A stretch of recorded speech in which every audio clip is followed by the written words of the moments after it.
Nearly all quality improvement work, including Lean and Six Sigma efforts, is performed by teams. There are also lots of other types of teams, as we shall see. Many people are reluctant, especially in the beginning, to join teams. However, we will see the benefits of teamwork and how it is especially suited for Lean and Six Sigma. There are many circumstances where teams perform better than individuals. We all have certain skills and abilities.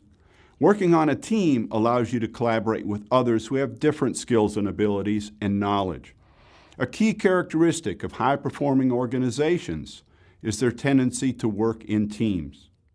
The things listed here that teams can accomplish are aligned with the goals of quality improvement.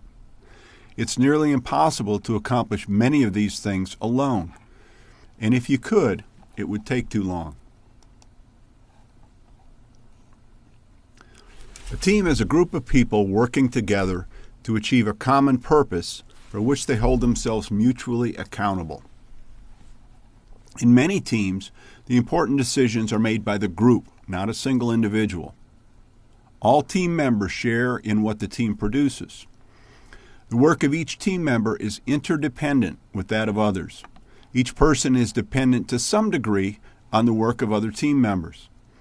Successes and failures of the team belong to everyone, not just the leader. Many teams are cross-functional, that is, they work across organizational boundaries. This gives team members a chance to get to know people in other parts of the organization and to better understand the organization as a whole. But teams do not automatically succeed. They need the right support, environment, and leadership. Teams need to understand what they're trying to accomplish and why. How does that link to bigger issues that are important to the organization and across the organization to other areas? They also need some structure and measures so they can self-evaluate. Often the first meeting or two might be focused on these issues, as well as establishing common values and team ground rules. In addition to goals, teams need clear boundaries. They need to know where their authority begins and ends. What's the scope of the project? What resources will be available? Speaking of resources, teams need to be able to access available resources readily. That includes people who might be able to help and leaders who can remove barriers.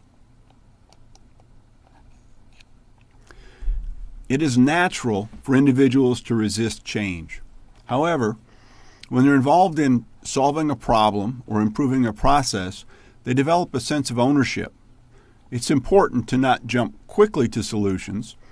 Teams need time to understand the history of a problem.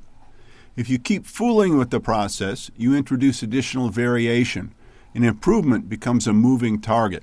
That's called tampering. Finally, work is done by people, although our efforts are focused on the machines, the processes, and the systems. It's important to pay attention to the people involved.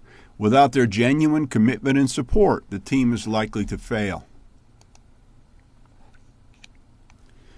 The people we need to understand include the team and others involved in the process, but also other stakeholders. That includes anyone who may be affected by changes, either positively or negatively. At the beginning of an improvement project, it's good to brainstorm who the various stakeholders are and how you will listen to their concerns and relay information to them.